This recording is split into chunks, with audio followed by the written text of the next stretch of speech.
Oi, bom dia, boa tarde. Não sei exatamente que horas você vai estar assistindo essa aula. Meu nome é Gabriela e hoje nós vamos falar sobre classe de palavras. Antes de começar a, de fato, entrar na nossa aula, eu queria deixar aqui o nosso canal de comunicação, né? Se você tiver alguma dúvida, se quiser entrar em contato comigo, se precisar de alguma ajuda, aqui na apresentação está aparecendo o meu Instagram, então é só procurar e entrar em contato comigo. Tudo bem? Então vamos começar. A nossa aula hoje é sobre classe de palavras, né? E as classes de palavras, são um método como nós utilizamos para poder distinguir um tipo de palavra de outra. Então, cada palavra, ela tem o seu próprio sentido, a sua própria função, que vai cumprir dentro de determinado texto. E esse agrupamento, né, de palavras com suas funções parecidas e o sentido também parecido, é o que nós chamamos de classe de palavras. Entender essas possibilidades de uso dessas classes de palavras facilita a construção dos nossos textos, porque ajuda com que a gente evite ambiguidades e tenha menos erros, né, de síntese e de correção. Então, quando a gente fala em classe de palavras, nós estamos exercitando a combinação entre essas classes de palavras. Mesmo que a gente não tenha consciência disso exatamente, todo o nosso processo de fala, ele é um processo de identificar quais são as classes e organizar essas palavras de acordo com o seu sentido. Então, é extremamente importante que a gente tenha consciência de quais são essas classes, que a gente tenha também um domínio, né, para poder fazer uma escolha da melhor forma possível.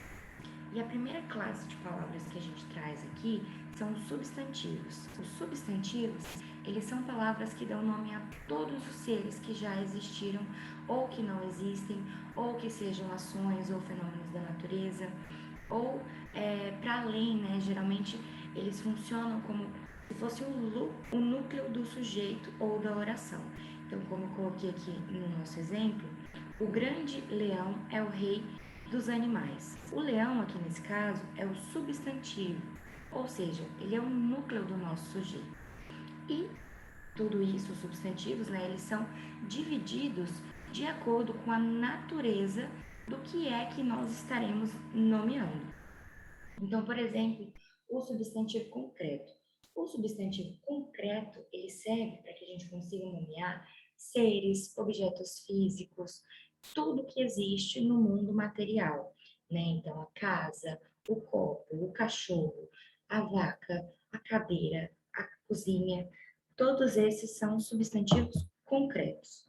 Os substantivos abstratos, eles servem para que a gente consiga nomear ações, né? Então, o estado de algumas pessoas, como você está, as sensações, as qualidades que não possuem uma imagem concreta. Então, nós vamos pensar aqui nos exemplos que eu deixei, como, por exemplo, o beijo, a beleza, o amor, o calor, né? São substantivos abstratos que se tratam de sensações, emoções, estados de ser, né, de sentir, enfim, esses são os nossos abstratos. Também temos o substantivo próprio.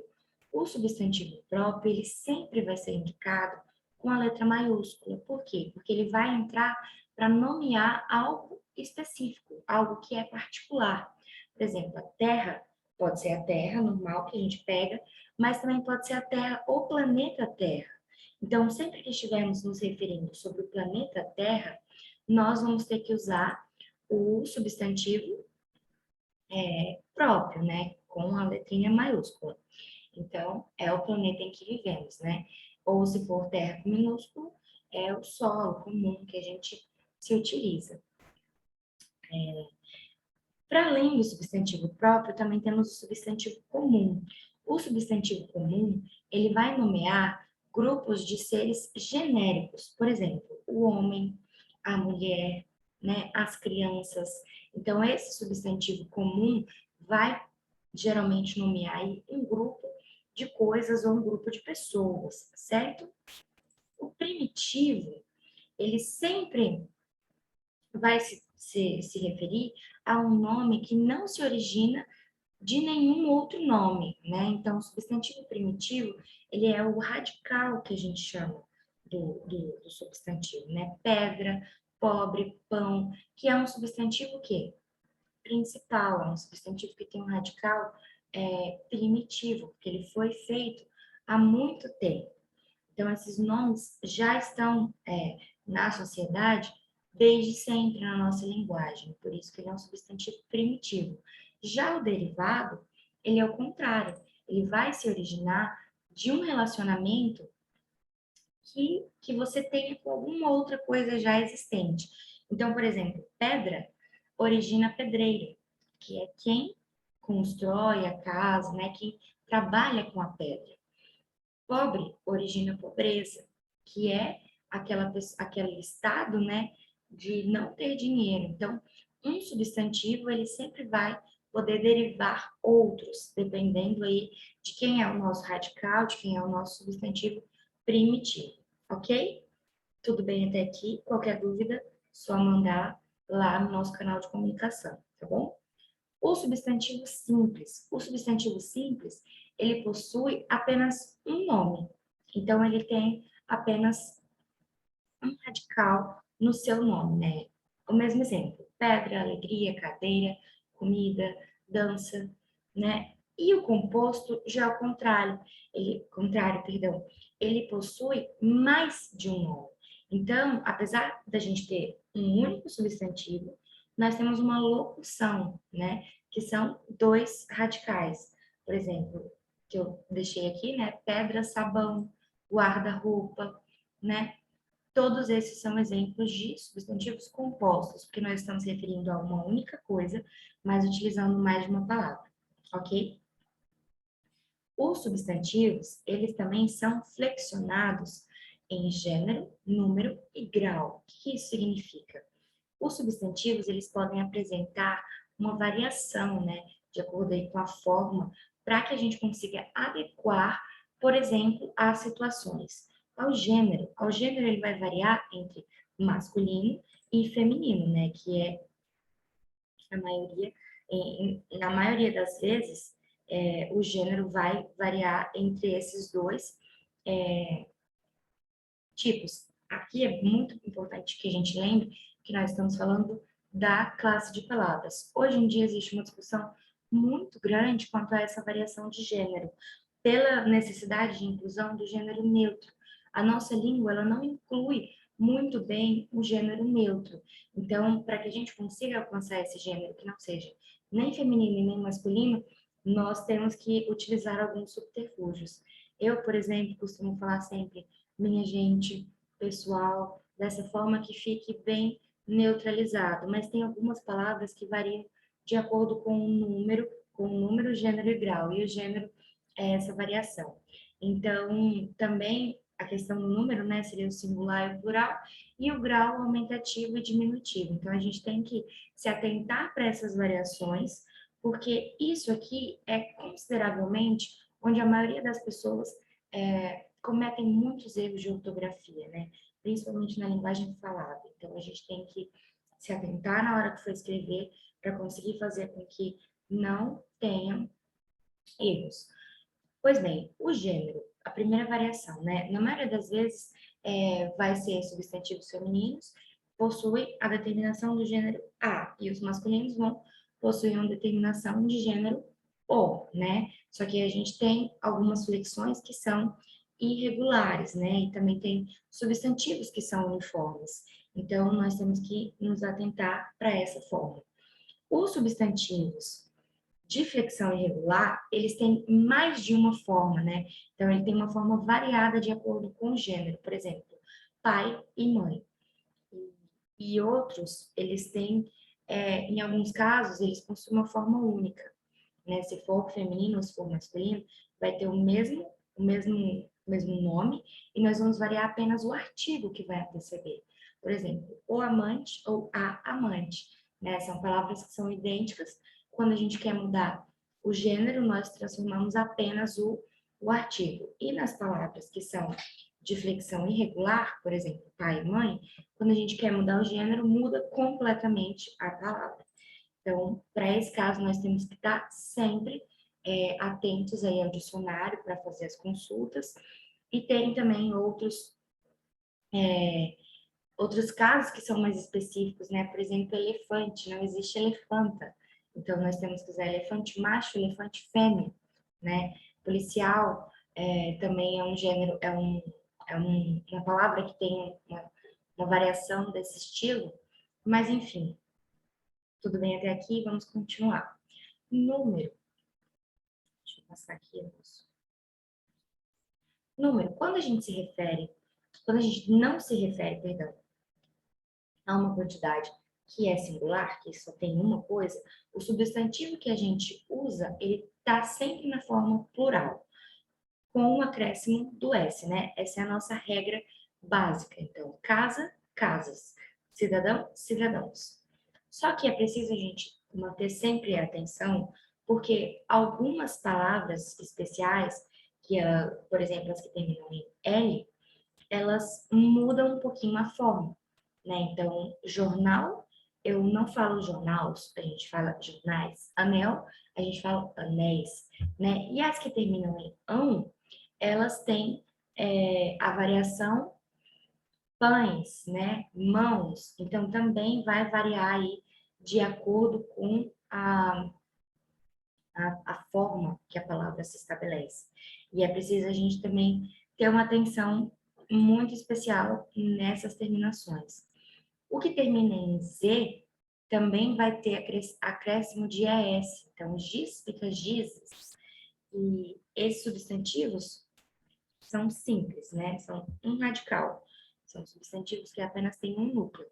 Mas para os substantivos que são compostos, ou seja, que tem mais de um núcleo, nós vamos utilizar a seguinte variação. Por exemplo, abelha mestra, né? Nós vamos falar abelhas mestra. O substantivo com adjetivo, por exemplo, cachorro quente, onde aqui eu não tenho mais dois substantivos juntos. Eu tenho um substantivo e um adjetivo, cachorro quente. E o numeral com o substantivo, né? Segunda-feira. Todas essas opções, elas vão pluralizar a primeira forma. Então, se eu tiver dois substantivos, abelha mestra, eu vou falar abelhas mestra. Se eu tiver um substantivo e um adjetivo, eu vou falar cachorros quentes, né? Eu vou coisar os dois. E se eu tiver... Perdão, gente, acabei me confundindo aqui. Se eu tiver segunda-feira, se eu tiver dois substantivos, vou falar de novo, dois substantivos, a gente vai mudar os dois. Abelhas mestras, era isso que eu estava confundindo, perdão. Se a gente tiver dois substantivos com adjetivo,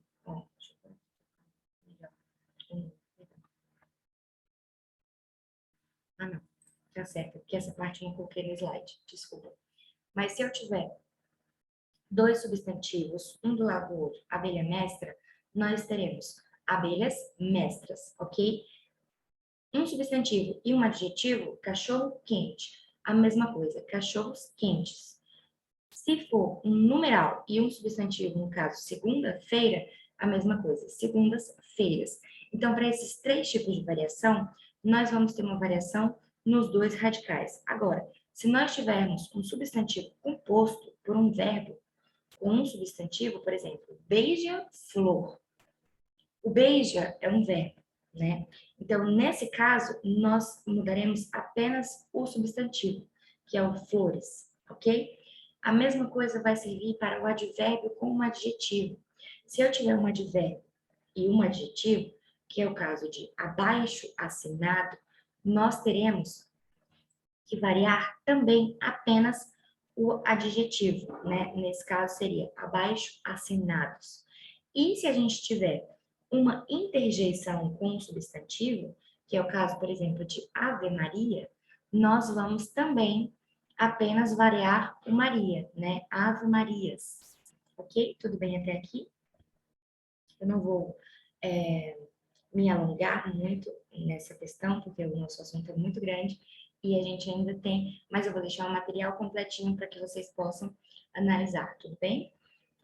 O próximo é a variação de grau. A variação de grau, ela dá ao substantivo a sensação de que aumentou ou diminuiu.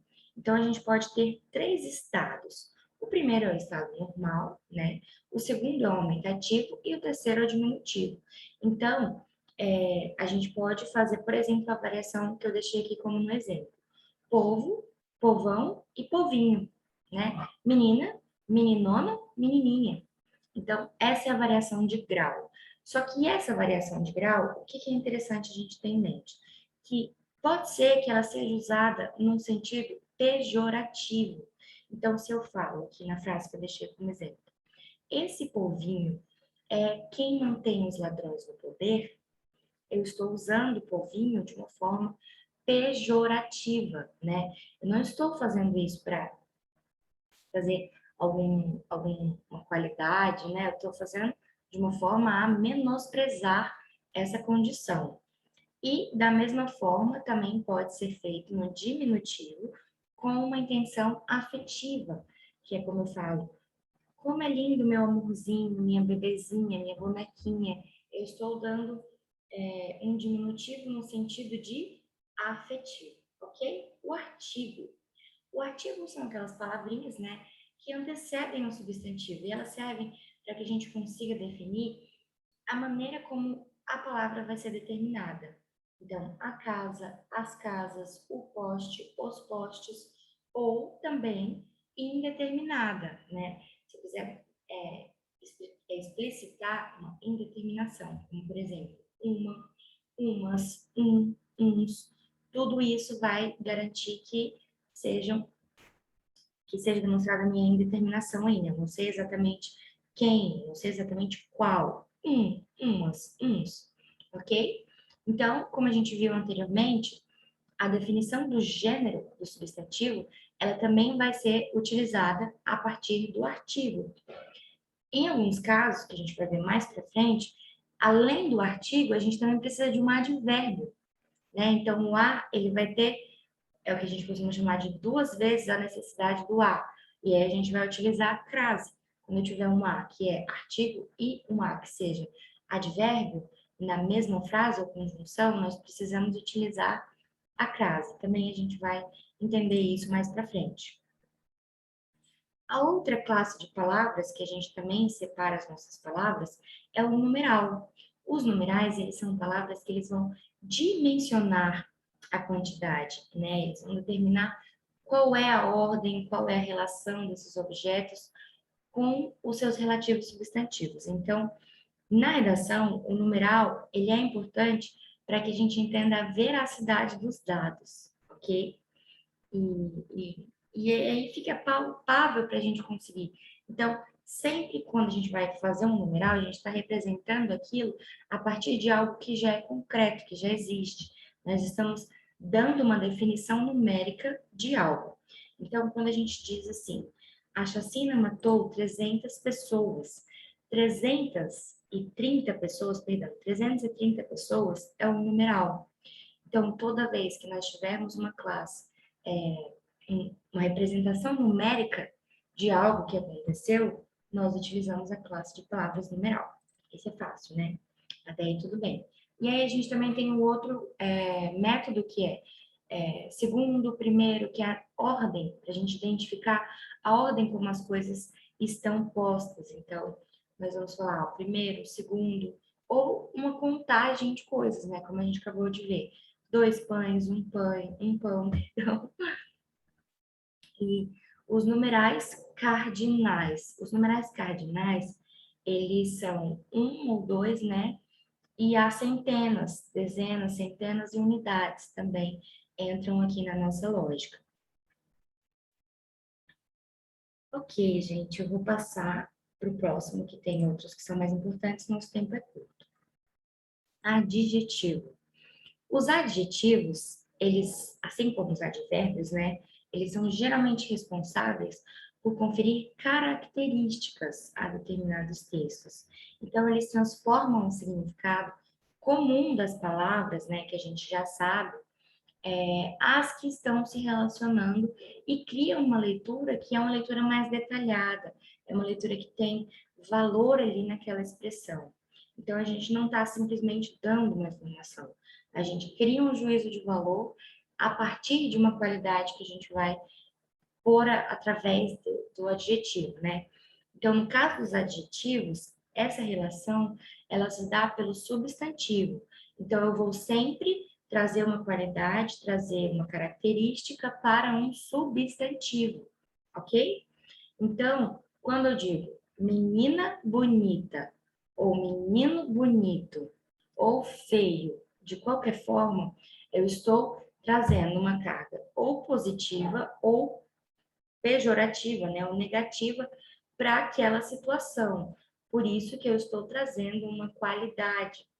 E aí, dependendo da posição em que esse adjetivo vai estar situado em relação ao nome, né, ele pode ter maior objetividade ou subjetividade. Por exemplo, quando eu falo, minha amiga velha gosta de caminhar. Eu não sei se é a minha amiga que é velha, porque ela é uma pessoa velha, ou se ela é velha porque é uma minha amiga de longa data.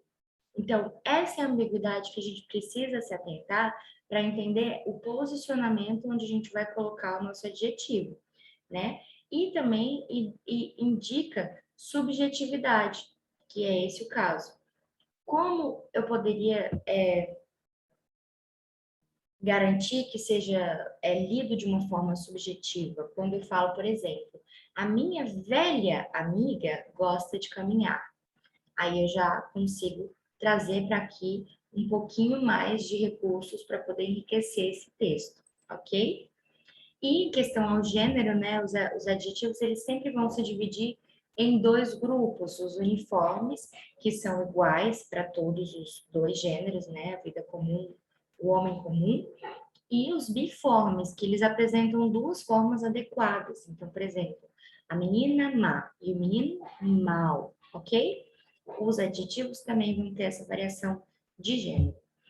O plural também vai atingir o adjetivo, a variação de grau, né, de número, também vai atingir o adjetivo de certa forma. E é válido sempre a gente ressaltar também que existem locuções adjetivas, ou seja, expressões formadas por uma preposição e um substantivo, que vão aqui estabelecer uma função de adjetivo também. Então, por exemplo, o homem de sorte, o de sorte é uma locução, porque ele implica o mesmo sentido, que é sortudo. Então, nós temos aqui uma locução verbal, locução adjetiva, perdão. Advérbio. O advérbio, né, enquanto a gente tem os adjetivos, que são modificadores dos substantivos, os advérbios eles são modificadores dos verbos. Então, os advérbios, eles vão estar presentes na oração inteira, eles vão delimitar o modo, a forma com que aquele substantivo foi entendido, aplicado, né? Então, assim, vamos para os exemplos, que eu acho que é mais fácil de vocês entenderem. O advérbio sempre vai estar relacionado ao modo, mas ele traz uma característica para o verbo, ok? Então, ele pode ser um advérbio comparativo, né? Que a flexão, ela possui uma finalidade de comparar valores pela igualdade. Então, quando eu falo assim, o rapaz falava tão baixo quanto o seu pai, eu estou fazendo uma relação comparativa, né? E aqui especificamente uma relação comparativa com a finalidade de igualar. O rapaz falava tão baixo quanto. Se eu quiser explicitar uma relação comparativa, mas nesse caso de superioridade, eu vou utilizar o rapaz falava mais baixo que o pai, porque o pai falava superior, certo? Ou no caso de inferioridade, o rapaz falava menos baixo que o pai, ok? Tudo bem até aqui? Superlativos. Os advérbios superlativos, eles são aqueles que têm uma finalidade de conferir intensidade ao advérbio. Então, o rapaz falava muito baixo. a intensidade com que o rapaz falava era extremamente baixa. Então, o advérbio muito serve aqui, nesse caso, para identificar a intensidade do modo com aquele verbo foi praticado, foi feito, né? Ou então, numa forma sintética, né, a gente pode pensar, o rapaz falava baixíssimo, que já é uma forma também de um advérbio da gente conseguir explicitá-lo. Uma dica aqui é que quando tiver alguma dúvida em relação à expressão, se ela tem função de advérbio ou de adjetivo, você vai tentar fazer essa variação dessa oração no plural ou no feminino, né? E se a palavra ela for um advérbio, a flexão de número e gênero não vai ser possível. Então, por exemplo, ele falava alto, eles falavam alto.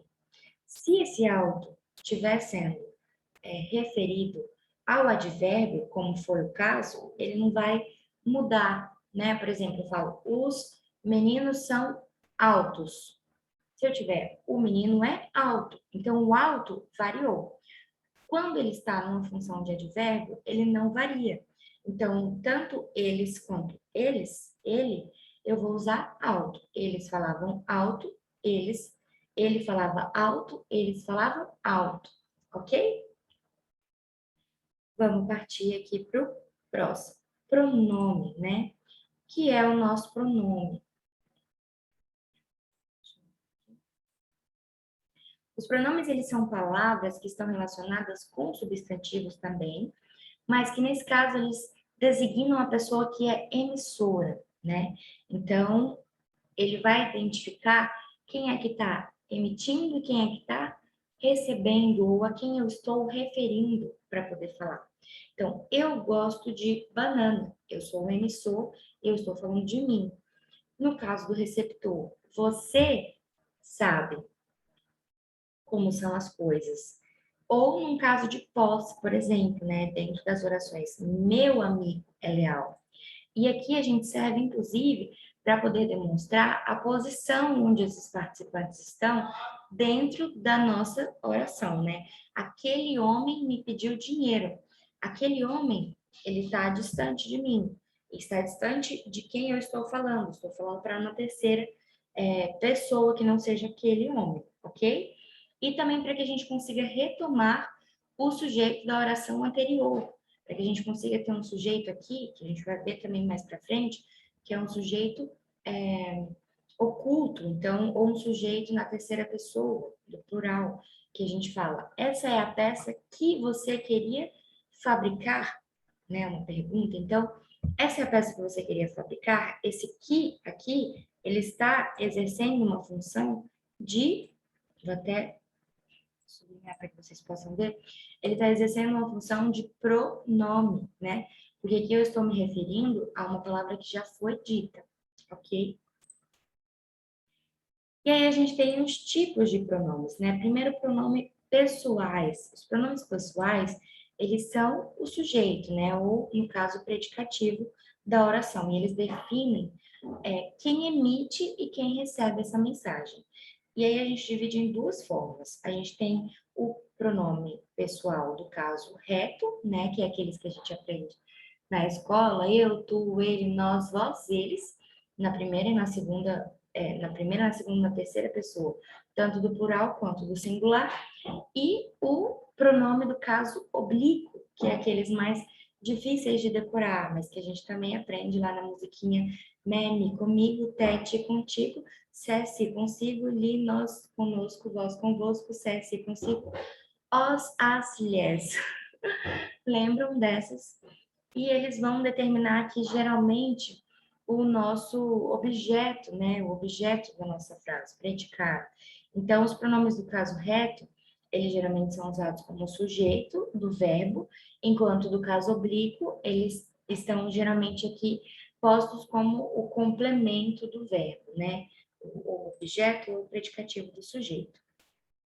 Pronomes de tratamento. Os pronomes de tratamento são geralmente como a gente escolhe tratar algumas pessoas que são pessoas tidas como ilustres ou especiais.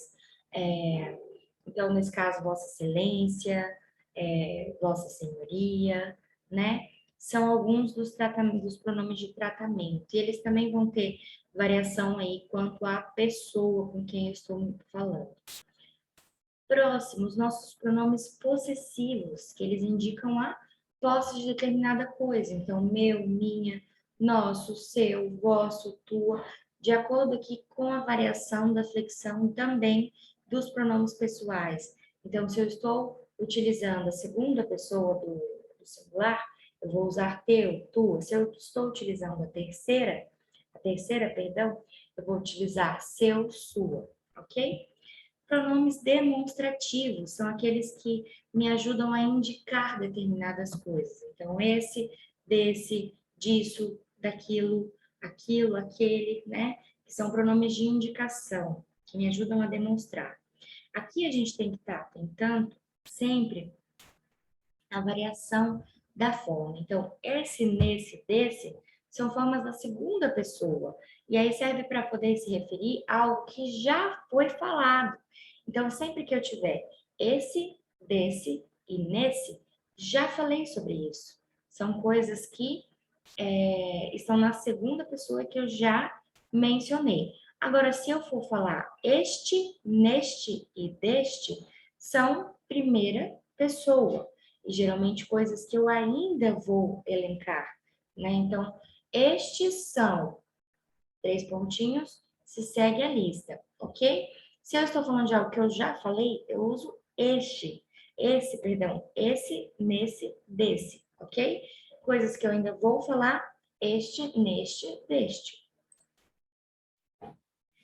Nossos pronomes relativos. Os pronomes relativos são: a alegria que você me deu é muito grande. Não vi o colega a quem prometi o livro. Esses, eles vão retomar uma palavra dita antes. Então, eles exercem, na maioria das vezes, duas funções, que é a função de ligar a oração, né? A oração, duas orações, a gente tem o pronome de ligação, como era o caso do que aquele exemplo que eu dei. Então, por exemplo, a alegria que você me deu é muito grande. Qual é essa alegria? A que você me deu. Estou juntando duas orações aqui e eu utilizo os pronomes relativos. Ou, no caso, não vi a colega a quem prometi o livro. Que colega? A quem prometi o livro. Eu estou fazendo referência a uma pessoa. Como eu estou fazendo referência a uma pessoa, eu me utilizo de um pronome, ok? Muito importante aqui, o pronome cujo, ele não tem necessidade de artigo. Então, a gente não fala cujo as, a gente só fala cujas, ok? Cujo o, por exemplo, este o cujo está entrando em desuso, então a gente quase nunca usa. Mas, às vezes, em determinadas frases, escritas principalmente, nós precisamos utilizar o pronome cujo. Então, a cadeira cujo pai havia lhe dado. Então, qual cadeira? Aquela cujo pai tinha lhe dado. Não preciso cujo as. Por exemplo, tô usando desculpa, gente, esse exemplo eu não tinha posto aqui antes e acabei de me lembrar. Mas, por exemplo, aquele prédio cuja finalidade, cuja fundação é ruim. Entenderam? Eu não vou utilizar cujo a fundação é ruim, eu vou utilizar apenas cujo fundação, ok? Sem esse artigo, cujo o pai está errado, cujo pai entregou, cujo pai havia comprado, ok? Pronomes indefinidos são aqueles que não indicam determinada coisa, mas a indefinição de determinada pessoa. Então, são pronomes que não possuem uma referência específica, né? Mas eles também vão remeter a um conjunto que é abstrato, conjunto que tem várias pessoas. Então, todos, tudo, algum, alguém, nenhum, outro, muito, pouco, são pronomes que identificam aí a indefinição. Pronomes interrogativos, quais são esses? São aqueles pronomes que são indefinidos, mas que são utilizados em frases interrogativas, para que a gente, são geralmente pronomes jornalísticos, né? Quem, quais, quando, quantas, né? São pronomes que vão me auxiliar aqui para que eu possa estabelecer determinadas perguntas. Nossa próxima classe de palavras são as preposições. A preposição, ela compõe, junto, né, com as conjunções, o conjunto de conectores. O que são conectores? São palavrinhas que servem apenas para ligar uma palavra e outra, ou uma oração e outra. E as preposições, especificamente, elas ligam, na maioria das vezes, dois termos e geram uma relação que pode ser ou de subordinação ou de adição, né, como a gente vai ver aqui. E as preposições da nossa língua portuguesa, elas são geralmente aquelas que também a gente decora na musiquinha. A, ante, após, até, com, contra, de, desde, em, entre, para, perante, por, sem, sob, sobre, trás. Não tem jeito, a gente tem que decorar essa listinha de preposições. Só que o que que acontece? Fica fácil de identificar porque nós sabemos que as conjunções, elas ligam duas ou mais orações e as preposições ligam duas ou mais palavras, né, relações também. Só que qual é a grande diferença? As preposições, elas não têm significado específico sozinhas. Nós precisamos entender o significado delas dentro daquele contexto do texto, ok? E aí, passamos para a conjunção aqui, né? Então, as conjunções, elas vão ligar já, dessa vez, orações, e elas vão criar também uma relação de dependência, né? Nesse caso aqui pode ser uma relação ou de coordenação ou uma relação de subordinação. Então, quando eu digo, você foi um sonho, mas foi embora. Esse mas é uma conjunção, porque eu estou estabelecendo uma relação de quê? De embora você tenha sido um sonho, você foi embora. Então, é uma relação de quê? De subordinação aqui, ok? E é importante lembrar que muitas palavras, elas já apareceram em outras classificações, que são que, como, mais. E aqui a gente tem que entender a oração, o sistema de oração, para entender qual que é essa função específica, porque nesse caso, uma conjunção pode servir para mais outros tipos de relações, não apenas coordenativas, não apenas subordinativas, ok? Nós temos sempre que analisar o contexto em que ela está naquela relação. Então, a gente vai subdividir em dois grupos, coordenativas e subordinadas. Primeiro, as coordenativas. As coordenativas são aquelas em que as duas orações são inteiras. As duas orações, elas têm significados inteiros sozinhas. E aí, qual vai ser a questão? A conjunção, ela vai ligar duas orações que são inteiras. Nas subordinadas, nós temos duas orações que vão ligar orações que são subordinadas. Então, eu vou ter uma principal e uma subordinada para esse caso. Mas também a gente vai ver isso bem detalhadamente quando nós formos estudar as orações, os tipos de orações, ok? Por enquanto, a gente precisa que vocês entendam que as conjunções, elas vão exercer esses dois tipos de papéis. E aí, dentro das coordenadas, nós temos também outra subdivisão, né? Primeiro, as aditivas, que se estabelecem uma função de soma. Então, por exemplo, sou muito responsável, mas também curioso. Mas, geralmente, é uma conjunção adversativa, né? Que significa alguma coisa diferente do que a gente falou na primeira oração. Só que nesse ponto, eu não estou contrariando o que eu já disse, eu estou apenas acrescentando uma informação nova. Esse é o meu contexto da frase. Então, sou muito responsável, mas também sou curioso, né? Eu estou acrescentando uma nova informação. Então, nesse caso, a conjunção mais faz uma função coordenada aditiva, ok? Adversativa. Ele era feliz, mas tinha problemas. Aqui já vai fazer uma função adversativa, diferente da primeira. Então, na primeira eu quis dizer, ele era feliz. Embora ele fosse feliz, ele também tinha problemas. Eu não estou acrescentando mais uma informação nova. Eu estou trazendo uma informação que é conflitante com a primeira informação. Por isso, ela é uma conjunção coordenada adversativa, ok? Alternativa. A alternativa, eu tenho essa função de alternância. Ou você muda ou se muda, né? Ou você muda quem você é, ou você se muda desse local onde você não consegue mais ficar. Então, eu tenho uma condição, uma alternativa que você pode escolher.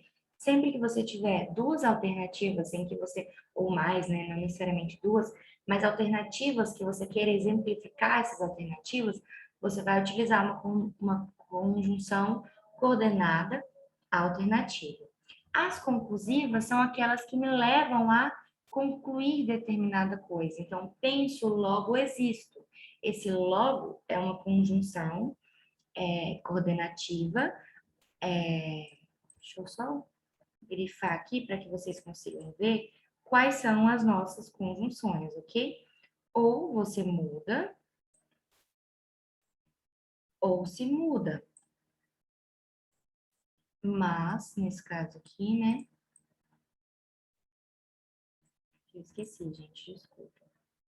E mais aqui também. Essas são as nossas conjunções. Então, penso, logo existo. Logo é uma conjunção coordenativa conclusiva, porque vai direcionar aí para a conclusão de algo que eu tive entre essas duas orações. E também explicativa, né? Tenho que ir embora, pois já é tarde. Pois é uma conjunção coordenada explicativa, que determina o porquê da outra oração, né? A minha oração seguinte, ela vai ser o porquê da primeira oração. Por isso, ela é explicativa, ok? Tudo bem por aqui? Qualquer dúvida, pode entrar em contato comigo através do nosso canal de comunicação, ok? Conjunções subordinativas. As conjunções subordinativas, elas vão exercer, como a gente já mencionou aqui, uma função subordinada entre uma oração que vai ter uma oração que é uma oração principal, que não existe sem que é uma oração principal que tem um sentido específico, e uma oração subordinada, que não existe sem a outra. Ela não vai ter um sentido completo se eu apenas falar a oração subordinada.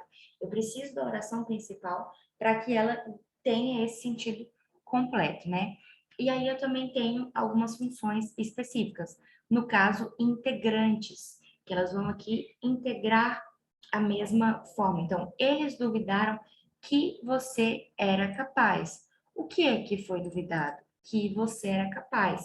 Eu tenho uma relação de integração aqui, ou para uma relação temporal, né? As pessoas desconfiaram quando ele fez aquilo. Então, esse foi o momento. Aqui eu tenho as pessoas desconfiaram, é a minha primeira oração. Ele fez aquele truque, é a minha segunda oração. Eu tenho uma conjunção ligando essas duas orações, que é uma conjunção temporal. Quando a gente for estudar oração em si, subordinada, coordenada, nós vamos também retomar isso aqui de uma forma muito específica para que vocês consigam entender, ok? Finais, com sentido de finalidade. Então, papai trabalhou para que pudéssemos comer. Então, essa é a minha finalidade. Proporcionais, né? A proporção que, à medida que alguma coisa acontece, outra também acontece. Então, quanto mais se vive, mais se aprende, né? Então, quanto mais aqui é a minha conjunção, e vocês percebam que sempre pode ser locuções, né? Não necessariamente uma única palavra, mas duas ou mais palavras, né? Quanto mais eu vivo, mais eu aprendo. E também em relação de causa. Somos assim por quê? Qual é a causa? Porque a vida assim nos fez, né? Uma relação causal, uma relação condicional, né? Se ele não sair de casa, vou tirá-lo dali. Essa é a nossa condição. Então, essa conjunção, ela vai estabelecer uma função subordinada de conjunção. Comparativas. Vivi como se não houvesse amanhã. Então, como se não houvesse amanhã? Qual foi a forma? Como que você viveu? Como se não houvesse amanhã? Estou fazendo uma comparação. Conformativas, que significa o quê? De acordo com, conforme algo. Farei tudo conforme você pediu. de acordo com aquilo que você pediu. Consecutivas, né, que são o quê? Consequência. Não, aqui tentando não confundir com a causa. Uma vai estabelecer, a conjunção estabelece a relação de causa. Nesse outro aqui, eu estabeleço a relação de consequência. Então, aconteceu tão rápido que eu não vi o tempo passar. Então, esse que eu não vi o tempo passar é a nossa conjunção aqui, entendeu? Ela está significando que, por ter acontecido rápido, que foi a causa, a consequência foi não ter visto o tempo passar, ok? Concessivas, as minhas orações concessivas são aquelas que eu estou permitindo algo, né? Então, cedendo. Então, por mais que existam problemas, é preciso ter coragem. E aqui, o por mais seria, por mais que, né? A gente pode colocar essa locução aqui para poder identificar. Então, por mais que existam problemas, é preciso ter coragem. A nossa relação aqui é de concessão, né? Apesar disso, estou concedendo outra coisa. A última classe de palavras, para a gente fechar e encerrar nossa aula, é a interjeição. A interjeição são aquelas palavras que a gente usa para determinar algumas emoções, né? Como a gente viu ali mais à frente, Ave Maria é uma palavra que identifica essa interjeição. Mas tem outras também, que quando a gente fala ora bolas, ai que dor, bravo, viva, né? São exemplos de palavras que têm esse significado psicológico, né, que é comum na nossa fala, na nossa linguagem coloquial, ou seja, a forma como a gente fala, né? E aí também tem os usos específicos, que é para poder identificar espanto, identificar aplauso, surpresa ou dor, né? E aí vai mudar de acordo com esse sentido. Enfim, pessoal, é isso. Muito obrigada. Espero ter ajudado vocês da melhor forma. Eu estou super à disposição se quiserem tirar dúvidas, se precisarem de alguma ajuda específica. Vou tentar deixar aqui no nosso material, além do resuminho, também alguns exercícios para que vocês possam treinar da melhor forma. Desejo um melhor desempenho para vocês no Enem e a gente pode ir se falando através do meu Instagram, que é @Gabriela Advogada, do jeito que está escrito aí no comecinho da aula, tá bom? Muito obrigada, até mais, aguardo vocês na próxima aula.